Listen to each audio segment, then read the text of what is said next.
Assalamualaikum warahmatullahi wabarakatuh. Perkenalkan, nama saya Desya Putri, NPM 21082600024 dengan blog ginekologi. Baik, jadi di sini saya akan menjelaskan tentang polip serviks.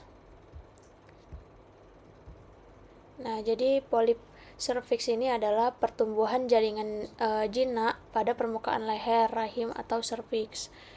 Biasanya disebabkan oleh peradangan kronis, iritasi, atau perubahan hormonal. Nah, polip ini umumnya berukuran kecil dan dapat menimbulkan perdarahan atau keputihan abnormal. Untuk gejala dan identifikasinya, gejalanya meliputi perdarahan setelah hubungan seksual, kemudian perdarahan antar menstruasi atau keputihan berlebihan. Kemudian diagnosis biasanya dilakukan melalui pemeriksaan panggul atau kolposkopi. Kemudian pemeriksaan patologi jaringan bisa dilakukan dengan biopsi atau dilakukan untuk memastikan sifatnya jinak atau ganas. Kemudian untuk gejalanya itu yaitu perdarahan setelah hubungan seksual, kemudian perdarahan antar menstruasi, kemudian bisa keputihan berlebih.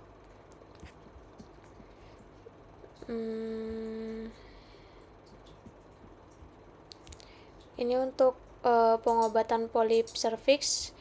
Untuk penanganan non-bedanya bisa dilakukan dalam beberapa kasus kecil dan tanpa keluhan. Jadi polip dapat dibiarkan tanpa pengobatan. Kemudian bisa dengan penggunaan obat-obatan untuk mengurangi peradangan atau infeksi sekunder yang dapat dilakukan. Untuk pengangkatan polip atau bisa dilakukan polipektomi.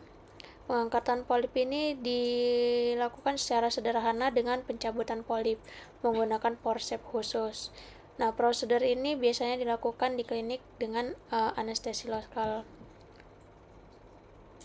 Setelah pengangkatan jaringan dikirim untuk dilakukannya pemeriksaan histopatologi untuk mengidentifikasi si polipnya. Untuk obat-obatnya, untuk antibiotik dan antiinflamasi, jika terdapat infeksi atau peradangan,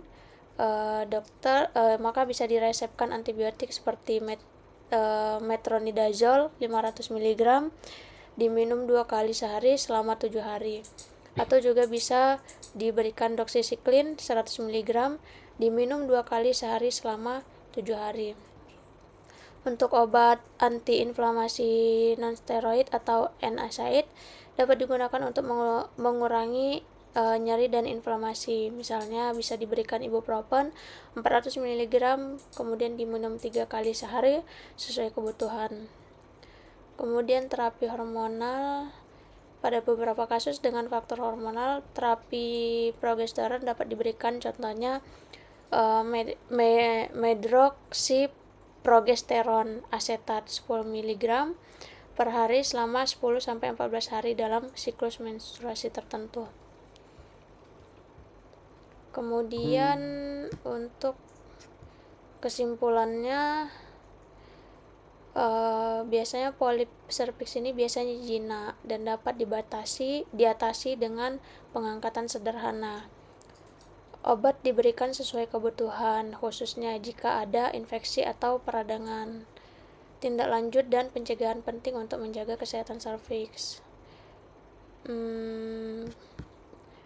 Untuk pencegahan bisa melalui pemantauan pasca pengangkatan. Yang pertama, pasien dianjurkan kontrol ulang dalam 1 bulan setelah pengangkatan polip. Kemudian pemeriksaan lanjut untuk memastikan tidak terjadi kekambuhan atau komplikasi. Untuk pencegahannya, menjaga kebersihan area genitalnya, kemudian menghindari iritasi kronis dan bahan kimia atau alat kontrasepsi yang tidak cocok, kemudian kontrol ke dokter kandungan untuk deteksi dini masalah polip serviksnya. Baik, sekian ini referensi yang saya dapatkan. Baik, sekian dari presentasi saya. Jika saya ada salah kata, salah ucapan, saya mohon maaf. Terima kasih. Wabillahi taufiq wal hidayah. Assalamualaikum warahmatullahi wabarakatuh.